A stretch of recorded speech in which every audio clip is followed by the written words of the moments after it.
Boa tarde, queridos irmãos. Boa tarde, queridas irmãs. Tudo bem com vocês? Meu nome é Gabriel. Você está aqui no meu canal, no canal do João Vinhas. Para quem não me conhece, meu nome é Gabriel. Tenho 31 anos. Sou formado em Educação Física, pós-graduado em Libras, professor de Araruama e Maricá permutado. E hoje a gente vai ler, vou ler para vocês aqui um livro que eu gosto muito. Então, para quem não sabe, eu gosto muito da saga Harry Potter. Estou no segundo livro, Harry Potter e a Câmara Secreta. E vamos ler o capítulo de hoje, tá? Do livro Harry Potter e a Câmara Secreta. Enquanto estou abrindo aqui, dê o like, compartilhe esse vídeo, se inscreva no canal, ative as notificações. Deixa aqui nos comentários o que você achou dessa leitura.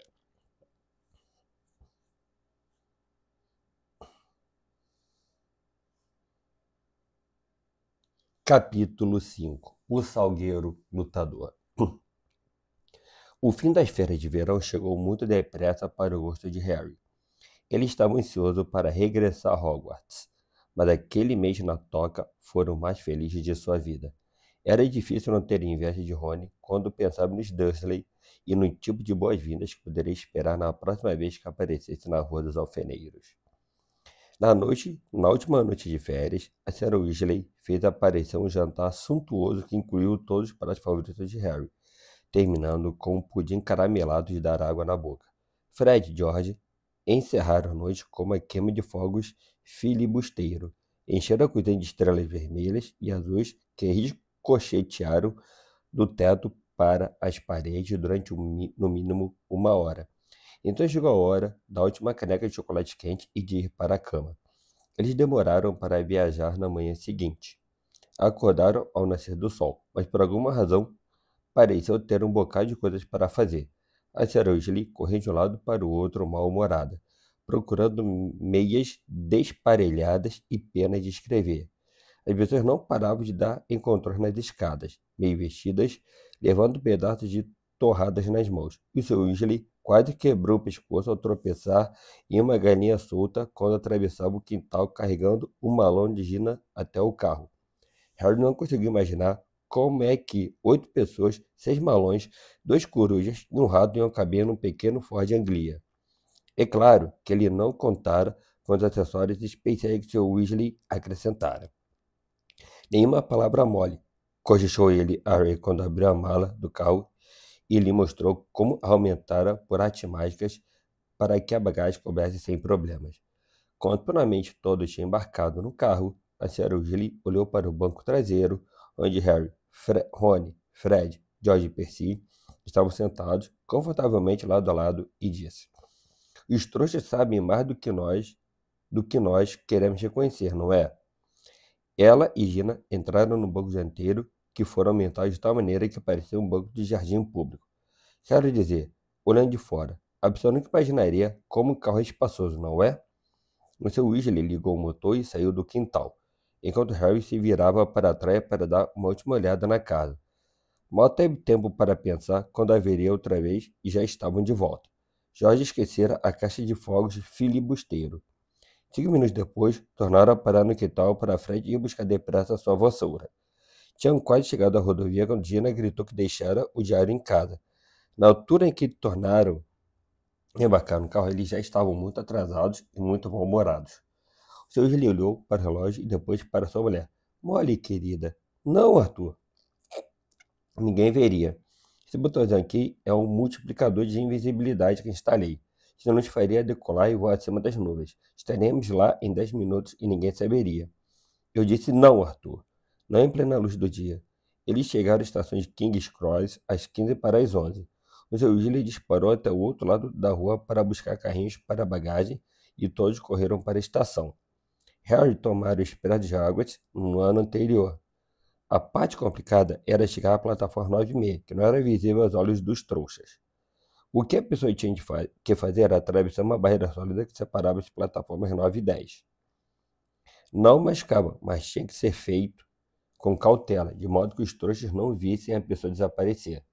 Percy primeiro e Sr. Weasley, consultando o nervoso relógio no alto, que indicava que tinham apenas 5 minutos para desaparecer pela barreira sem ser vistos. pensejantou-se com passos firmes e desapareceu. Weasley o seguiu, depois Fred e George. Vou levar a Gina e vocês dois venham logo atrás de nós, disse a Sra. Weasley a Harry e Rony, agarrando a mão de Gina e se afastando. No piscar de olhos, as duas tinham desaparecido. Vamos juntos, só temos 1 minuto, disse Rony a Harry. Harry verificou se a gola de Edwige estava bem encaixada em cima do malão e virou o carrinho de frente para a barreira. Sentia-se absolutamente confiante. Isto não era nem de longe tão desconfortável quanto usar o pó de flúor. Os dois se abaixaram sob a barra dos carrinhos e avançaram decididos para a barreira, ganhando velocidade. Quando faltavam apenas poucos passos, eles desataram a coisa e tapum! Os dois carrinhos bateram na barreira e quicaram de volta. O malão de Rony caiu com estrondo. Harry foi derrubado, agora Edwige saiu saltando pelo chão, encerrado, e ela rolou para fora, gritando indignada. Os avós olharam e o guarda berrou. O que vocês acham que estão fazendo? Perdi o controle do carrinho, ofegou Harry, apertando as costelas ao se levantar. Rony teve que recolher Edwige. A coruja fazia tanto escândalo que muitos dos circunstantes resmungaram contra a crueldade para com os animais. Por que não podemos atravessar? Sibilou Harry para Rony. Não sei. Rony olhou desorientado para os lados. Uns 10 curiosos continuavam a observá-los. Vamos perder o trem, cochichou Rony. Não entendo por que o portão se fechou. Harry olhou para o enorme relógio no alto com uma sensação ruim na boca do estômago. 10 segundos, 9 segundos. Ele levou o carrinho à frente com cautela até encostar na barreira e empurrar com toda a força. O metal continuou sólido. 3 segundos, 2 segundos, 1 segundo. Já foi, disse Rony, parecendo atordoado. O trem foi embora. E se papai e mamãe não conseguirem voltar para nós? Você tem algum dinheiro de trouxas? Harry deu uma risada cavernosa. Os dois não me dão dinheiro há uns 6 anos. Rony encostou o ouvido na barreira fria. Não ouço nada, informou tenso. O que vamos fazer? Não sei quanto tempo vai levar para a mamãe e papai voltarem. Eles olharam para os lados. As pessoas continuavam a vigiá-los, principalmente por causa dos gritos de Edwiges que não paravam. Acho que é melhor irmos esperar ao lado do carro, sugeriu Harry. Estamos atraindo a atenção demais. Harry! Exclamou Rony, com os olhos brilhando. O carro! Quem tem o carro? Não vou para Hogwarts no carro. Mas eu pensei... Estamos imobilizados, certo? E temos que voltar para a escola, não é? E até os bruxos de menor idade podem usar magia quando há uma emergência grave. Seção 19, o coisa assim da lei de extinção ao... Mas sua mãe e seu pai... Disse Harry, empurrando mais uma vez a barreira na esperança inútil de que ela cedesse. Como é que vamos chegar em casa? Eles não precisam do carro, disse Rony, impaciente. Eles sabem aparatar. Sabem desaparecer aqui e reaparecer em casa. Eles só usam o pó de flúor e o cal porque somos todos menores e ainda não temos permissão para aparatar. A sensação de pânico de Harry de repente se transformou em excitação. Você sabe voar? Não tem problema, disse Rony, virando o carrinho de frente para a saída. Anda, vamos, senão, se nos apressarmos, poderemos seguir o expresso de Hogwarts. Passaram então pela aglomeração de trouxas curiosos. Saíram da estação e voltaram à rua secundária, onde ficara estacionado o velho Ford Anglia. Rony destrancou a enorme mala do carro com vários toques seguidos de varinha. Tornaram a carregar a bagagem na mala, puseram a Edwige no banco traseiro e embarcaram. Veja se não tem ninguém olhando, disse Rony, ligando a ignição com outro toque de varinha. Harry meteu a cabeça para fora da janela.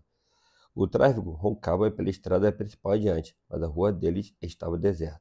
Tudo bem, falou. Rony apertou um botãozinho prateado no painel. O carro em que estavam desapareceu, e eles também. Harry sentiu o banco vibrar embaixo dele. Ouviu o ruído do motor, sentiu as mãos em cima dos joelhos e os óculos em cima do nariz. Mas, pelo que conseguia ver, virara um par de olhos que flutuavam acima do chão, numa rua cheia de carros estacionados. Bom, disse a voz de Rony, vindo da direita.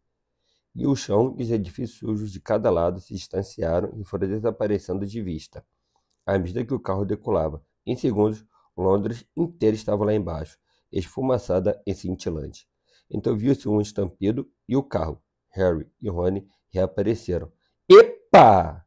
Exclamou Rony, batendo no botão da invisibilidade. Está com defeito. Os dois socaram o botão. O carro desapareceu e tornou a reaparecer aos pouquinhos. Segure firme! Berrou Rony e pisou fundo no acelerador. Eles dispararam em linha reta para dentro de nuvens baixas e repolhudas e tudo ficou cinzento e enevoado. E agora? perguntou Harry, piscando diante da camada sólida de nuvens que os comprimia de todos os lados. Temos que ver o trem para saber que direção vamos tomar, disse Rony. Mergulhe outra vez, depressa. Eles baixaram até ficar sob as nuvens e se viraram no banco tentando ver o solo. Estou vendo, gritou Harry, bem na nossa frente, lá. Os pré-jogos ia correndo embaixo deles como uma cobra vermelha. Rumo norte, disse Rony, verificando a bússola no painel. Tudo bem, só vou precisar verificar de meia em meia hora, mais ou menos. Segure firme. E eles dispararam para o alto, furando as nuvens. Minuto depois, saíram numa camada banhada de sol. Era um mundo diferente. Os pneus do carro roçavam de leve o mar de nuvens fofas. O céu, um azul forte e infinito sob um sol claro de cegar. Agora só temos que nos preocupar com os aviões, disse Rony. Eles se entreolharam e caíram na gargalhada. Durante algum tempo não conseguiram parar. Era como se tivessem mergulhado num sonho fabuloso. Isto, pensou Harry, era sem dúvida o único modo de viajar.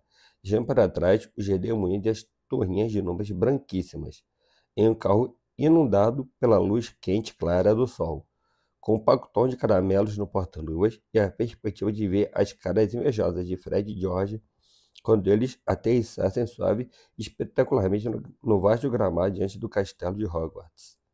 Eles verificavam regularmente a posição do trem durante o voo que os levava cada vez mais para o norte, e, em cada mergulho abaixo das nuvens, descortinavam uma paisagem diferente.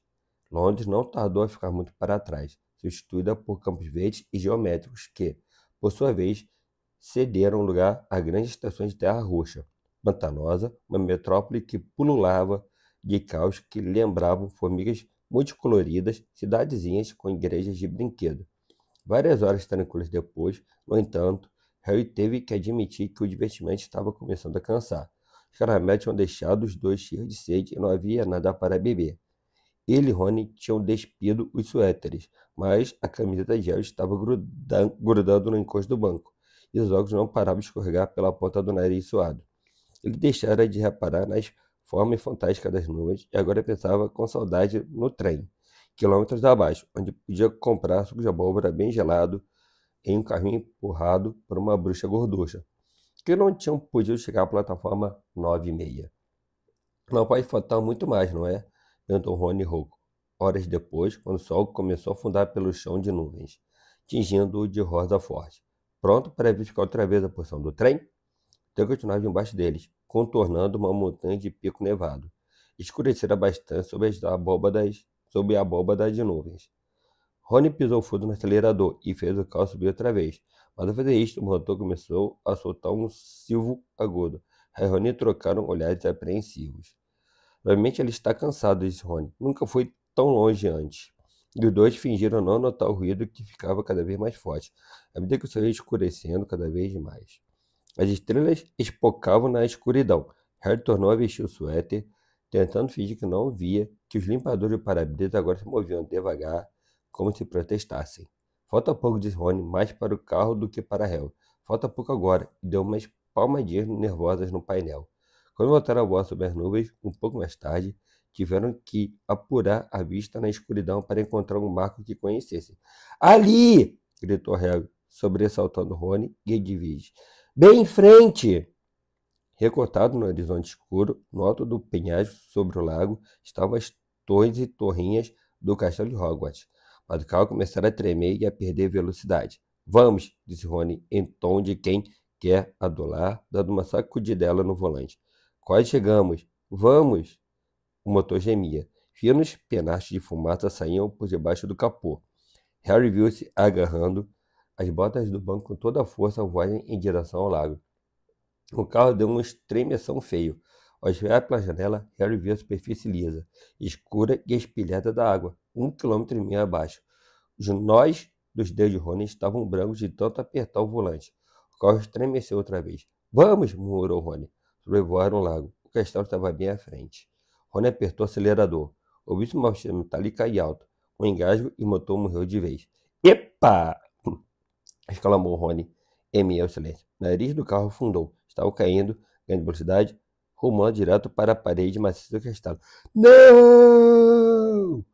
Berrou Rony, dando um golpe de direção. Erraram o escuro muro de pedra por centímetros, porque o Cal descreveu um grande arco que voou sobre as estufas as escuras, depois sobre a horta e depois sobre os gramados sombrios, perdendo a altura todo o tempo. Rony largou de vez o volante e puxou a varinha do bolso traseiro. Pare! Pare! Berrou golpeando o painel e o para-brisa, mas eles continuaram a mergulhar, o chão voando ao seu encontro. Cuidado com aquela árvore! Urrou Harry, atirando-se sobre o volante mais tarde, mais tarde demais. Crack! Com estrondo de ensurdecer, de metal batendo em madeira, escondiam com um tronco avantajado e despicaram no chão com um baque forte. Balpúcia por baixo do capô amassado formavam nuvens enormes. Edwige guinchava de terror. Um galo do tamanho de uma bola de golfe latejou na cabeça de Harry, onde ele batera no para-brisa, e, à sua direita, Rony deixou escapar o gemido baixo e desesperado. Você está bem? Perguntou Harry com urgência na voz. Minha varinha! Respondeu Rony, com a voz trêmula. Olha a minha varinha. Ela quase partira em duas. A ponta balançava inerte, segura apenas por meia dúzia de farpas de madeira. Harry abriu a boca para dizer que tinha certeza de que poderiam consertá-la na escola, mas nem chegou a falar. Naquele mesmo instante, uma coisa bateu no lateral do Cal com a força de um touro furioso, atirando Harry contra Rony, ao mesmo tempo que outra pancada igualmente pesada atingiu o teto. — Que está acontecendo? Exclamou Rony, arregalando os olhos para o para-brisa, enquanto Harry virava a cabeça em vez de ver um galho grosso com uma jiboia que o amassava. A árvore em que tinham batido atacava os dois.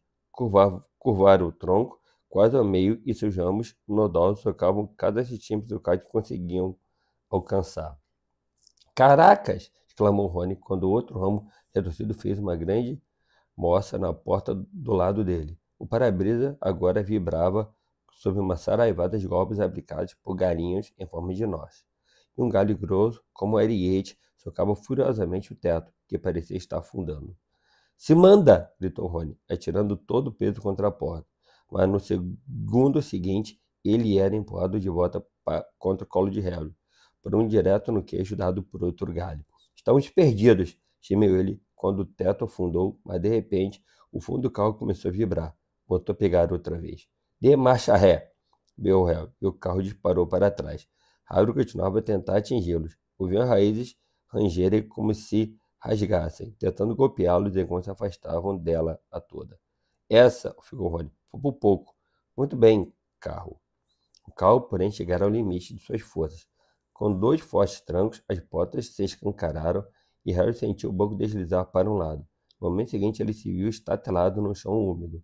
Pancadas fortes lhe informaram que o carro estava ejetando a bagagem deles da mala. A gaiola de Edwige voou pelos ares e se abriu. Ela soltou um guincho raivoso e voou veloz para o castelo, sem nem ao menos olhar para trás.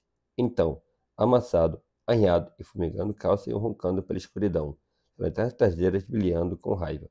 Volte aqui! Gritou Rony para o carro, brandindo a raiva partida. Papai vai me matar!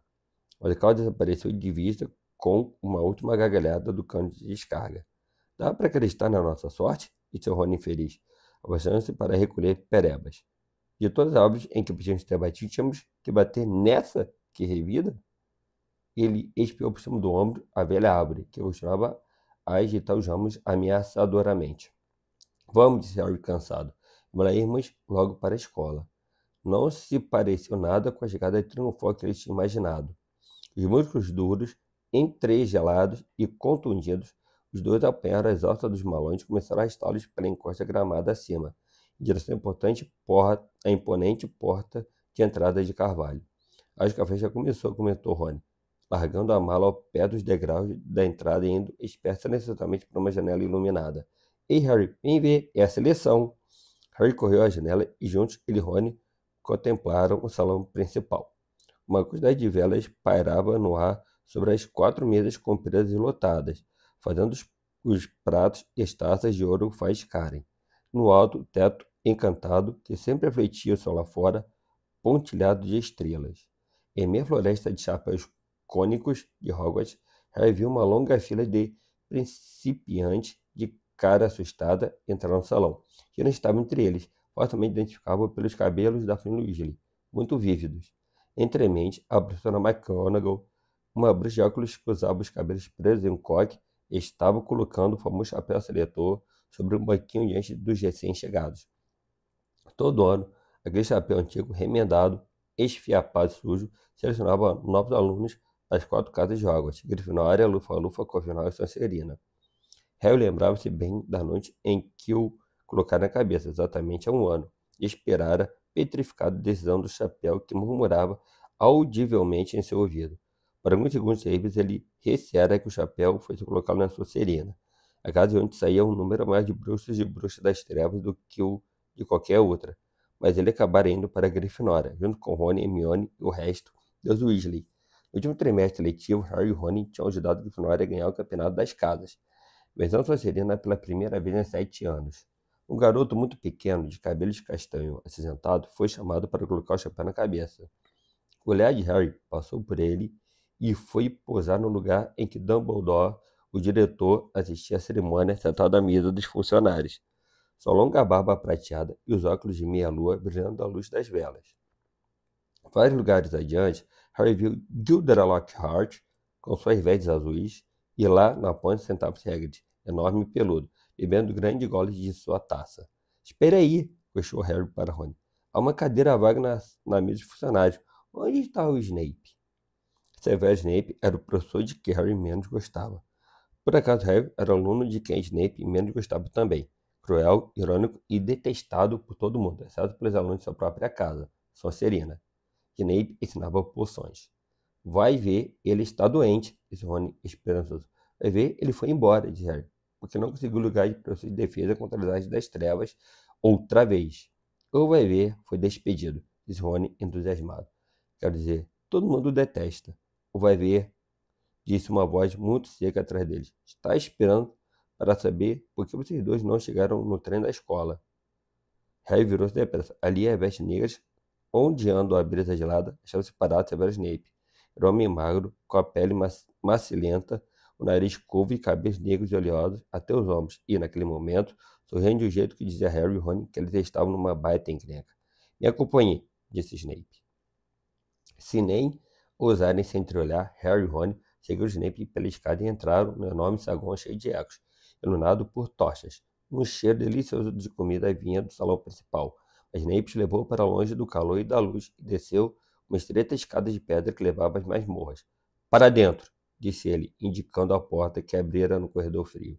Eles entraram na sala de Snape, trêmulos. As paredes sombrias estavam cobertas de prateleiras com grandes frascos em que flutuava todo tipo de coisa nojenta de que, naquele momento, Harry nem queria saber o nome.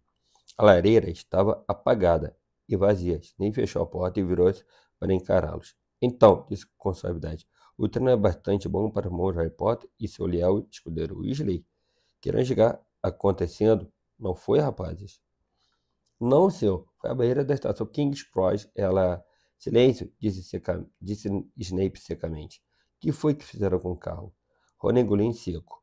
Não era a primeira vez que Snape dava a Harry a impressão de ser capaz de ler pensamentos. Mas um momento depois, ele compreendeu, quando Snape desdobrou o profeta vespertino daquele dia. "Se foram vistos", sibilou o professor, botando a manchete: "Foge Anglia voador, intriga trouxas." E começou a ler em voz alta. "Dois trouxas em Londres. Comecei de terem visto um velho carro sobrevoar a torre dos Correios. Ao meio-dia em Norfolk, a senhora Hitch Baileys, quando pendurava a roupa para secar, o Sr. Angus Fleet de Peebles comunicou à polícia que após 6 ou 7 trouxas. Dito que o seu pai trabalha no departamento que coíbe o mau uso de artefatos dos trouxas?" Perguntou ele, erguendo os olhos para Rony, com sorriso ainda mais desagradável. O próprio filho dele. Harry teve a sensação de que acabara de levar um direto no estômago, aplicado por um dos ramos mais parrudos da árvore maluca. Quando descobrisse que o Sr. Weasley havia enfeitiçado o carro, não tinha pensado nisso. Reparei na minha busca pelo parque que houve considerável dano ao sagrado lutador muito valioso, continuou Snape. Claro, causou mais dano a nós do que nós a... Deixa escapar, Rony. "Silêncio!", disse Snape outra vez. "Infelizmente, vocês não fazem parte da minha casa, e a decisão de expulsar não cabe a mim. Vou buscar as pessoas que têm esse prazeroso poder. Esperem aqui." Harry e Rony se entreolharam pálidos. Harry não sentia mais fome, sentia-se extremamente enjoado. Retornou a olhar para uma coisa grande e pegajosa que estava suspensa em um líquido verde, em uma prateleira atrás da escrivaninha de Snape. Se Snape tivesse ido buscar a professora McGonagall, diretora da casa Grifinória, eles tampouco estariam em melhor situação. Poderia ser mais justa do que Snape, mas era rigorosíssima. 10 minutos depois, nem botou e não deu outra. Era a professora McGonagall que o acompanhava. Harry já a vira várias vezes, mas ou se esquecera como a boca da professora ficava contraída, ou nunca a vira zangada antes. Ela ergueu a varinha no momento em que entrou. Os dois, Harry e Rony, se encolheram, mas ela meramente apontou para a lareira apagada, onde as chamas irromperam instantaneamente. Sentem-se, disse. Os dois recuaram e se sentaram em cadeiras junto à lareira. Expliquem-se, disse os óculos brilhando agourentos. Não sei contando a história, a começar pela barreira da estação que se recusara a deixá-los passar. Então não tivemos outra escolha, professora. Não podíamos embarcar no trem. Por que não nos mandaram uma carta por coruja? Creio que você tem uma coruja, disse o professor McGonagall olhando para Harry com frieza. Harry ficou boquiaberto. Agora que ela dissera, parecia coisa óbvia para ter sido feita. Eu não pensei. Isto, tornou a professora, é óbvio. Ouviu-se uma batida na porta da sala, e Snape, agora com a cara mais feliz que nunca, abriu-a. Parado à porta, achava-se o diretor, o professor Dumbledore. O corpo de Harry inteiro ficou insensível. Dumbledore parecia anormalmente sério. Olhou por cima daquele nariz curvo dele, e Harry subitamente viu-se desejando que ele e Rony ainda estivessem ao pé do salgueiro lutador. Fez-se um longo silêncio. Então Dumbledore disse: por favor, expliquem por que fizeram isso. Teria sido melhor se tivesse gritado. Eu detestava o desapontamento que havia na voz dele. Por alguma razão, não conseguiu encarar Dumbledore nos olhos. Em vez disso, falou com os próprios joelhos. Contou a Dumbledore tudo, exceto que o Sr. Weasley era o dono do carro enfeitiçado, fazendo parecer que ele e Rony tinham encontrado o carro voador estacionado do lado de fora da estação, por acaso. Percebe que Dumbledore percebia a coisa na mesma hora. O diretor não fez perguntas sobre o carro. Quando ele terminou, ele apenas continuou a observá-los através dos óculos de meia-lua. Vamos buscar as nossas coisas, disse Rony com a desesperação na voz. De que é que está falando, Weasley? Vociferou a pessoa McGonagall. Bem, os senhores vão nos expulsar, não é? Disse Rony. Harry olhou rapidamente para Dumbledore. Hoje não, Sr. Weasley, disse Dumbledore. Preciso incutir em vocês a gravidade do que fizeram. Vou escrever 2 famílias hoje à noite. Devo também prevenir de que, se fizerem isto de novo, não terei escolha senão expulsar os dois. Snape fez cara de quem acaba de ouvir que o Natal foi cancelado. Pigarreou e disse: Professor Dumbledore, esses garotos zombaram da lei que restringe o uso de magia por menores. Causaram sérios danos a uma árvore antiga e valiosa. Os atos desta natureza, a professora McGonagall é quem decidirá sobre o castigo dos meninos, Severo, disse Dumbledore calmamente. Fazem parte da casa dela e, portanto, são responsabilidade dela. E se virou para a professora. Preciso voltar para a festa, Minerva. Tenho que dar alguns avisos. Vamos, Severo. Tem uma torta de abóbora deliciosa que quero provar. Snape lançou um olhar de puro veneno a Harry e Ron ao se deixar levar embora da sala, deixando-os sozinhos com a professora McGonagall, que ainda os observava como uma águia atenta. É melhor ir à ala hospitalar, Weasley. Você está sangrando. Não há nada demais, disse Rony, limpando depressa com a manga o costo sobre o olho. Professora, eu queria ver a minha irmã ser selecionada. A semana da seleção já terminou, respondeu ela. Sua irmã também ficou na Grifinória. Ah, que bom! E por falar aí na Grifinória, disse McGonagall, muito dúvida. Mas aí interrompeu a professora. Quando apoiamos o carro, o ano letivo ainda não tinha começado, por isso, você não deve perder pontos, deve? Terminou ele, observando ansioso. A professora McGonagall lançou um olhar penetrante, mas ele teve certeza de que ela quase sorrira, pelo menos a boca ficara menos contra dela. Não vou tirar a ponta da Grifinória, e Harry sentiu o coração muito mais leve, mas dois vão receber uma detenção. É melhor do que Harry esperara. Quanto a Dumbledore escrever aos Dursley, isso não era nada. Harry sabia perfeitamente que ele só iria ficar desapontado se o seu gritador não tivesse achatado de vez. A professora McGonagall ergueu novamente a varinha e apontou para a escrivaninha de Snape. Um grande prato de sanduíche, 2 taças de prata e uma jarra de suco de abóbora gelado apareceram com um estalo. Vocês vão comer aqui e depois vão direto para o dormitório, disse ela. Eu também preciso voltar à festa. Quando a porta se fechou, Rony deixou escapar um assobio baixo e longo. Estávamos ferrados, disse ele, agarrando o sanduíche. Eu também, disse Harry servindo-se. Mas dá para acreditar na nossa falta de sorte? Perguntou Rony com a voz pastosa, porque tinha a boca cheia de galinha e presunto. Fred e Jorge deve ter voado naquele carro umas 5 ou 6 vezes, e nunca nenhum trouxa viu os dois. Ele engoliu e deu outra grande dentada, porque não conseguimos atravessar a barreira. Harry sacudiu os ombros. Mas vamos ter que nos cuidar daqui para frente, disse, tomando um grande gole do suco de abóbora cheio de gratidão. Gostaria de termos podido ir à festa. Ela não queria que fôssemos nos exibir, disse Rony ajuizadamente. Não quer que as pessoas pensem que somos sabidos, porque chegamos de carro voador. Quando acabaram de comer tudo o que puderam, o prato sempre tornava-se a encher sozinho. E se levantaram e deixaram a sala, tomando caminho familiar para a altura da Grifinória. O castelo estava silencioso. Parecia que a festa tinha acabado. Os dois passaram pelos quadros que resmungavam e as armaduras que rangiam e subiram as estreitas escadas de pedra, até chegarem finalmente à passagem onde se escondia a entrada secreta para a Grifinória. Atrás do retrato, olho de uma mulher muito gorda vestida de seda rosa. Senha, tanto ela quanto os dois se aproximaram a Harry. Não sabiam a senha do novo ano. Ainda não tinham encontrado o monitor da Grifinória, mas o corpo chegou quase imediatamente. Ouviram um tropel de passos às quadras e quando se viram, deram com Hermione que correu ao encontro deles. Aí estão vocês! Onde se meteram? Que batos mais ridículos! Alguém disse que vocês foram expulsos por ter batido com um carro voador. Bem, não fomos expulsos, garantiu-lhe Harry. Senão vamos dizer que realmente chegaram aqui voando, disse Hermione, quase tão severa quanto da professora McGonagall. Pode poupar o sermão, disse Rony impaciente. E não dizer qual é a nova senha? É maçarico, deu Hermione impaciente. Mas não é isto que está em questão. Suas palavras não foram interrompidas. O resultado da mulher gorda se abriu em meio a uma repentina tempestade de aplausos. Parecia que todos os alunos da Grifinória ainda estavam acordados, espremidos na sala comunal redonda, trepados nas mesas fora de esquadro e nas poltronas que afundavam, esperando os dois chegarem. Braços passaram pela abertura do retrato para puxar Harry e Rony para dentro, deixando Hermione subir depois e sozinha. Genial! Berrou Lino Jordan. Um achado! Que entrada! Atenção, um carro voador no salgueiro lutador. Vou comentar isso durante anos. Parabéns, disse um quintanista com que Harry nunca falara antes. Alguém dava palmadinhas em suas costas como se ele tivesse acabado de ganhar uma maratona. Para George abriram caminho por entre os colegas aglomerados e levantaram ao mesmo tempo. Que não viemos no carro, hein? Rony estava com cara vermelha e sorria constrangido. Mas já acabava de ver uma pessoa que não parecia nada feliz. Percy era visível por cima das cabeças de uns alunos de primeira série animados, e parecia estar querendo se aproximar o suficiente para começar a ralhar com eles. Harry cutucou Rony nas costelas e fez um sinal em direção a Percy. Rony entendeu na mesma hora. Temos que subir, um pouco cansados. Disse ele, e os dois começaram a abrir caminho em direção à porta do lado oposto da sala, que levava à escada circular e aos dormitórios. Noite, Harry falou por cima do ombro para Hermione, que estava com uma cara tão feia quanto Percy.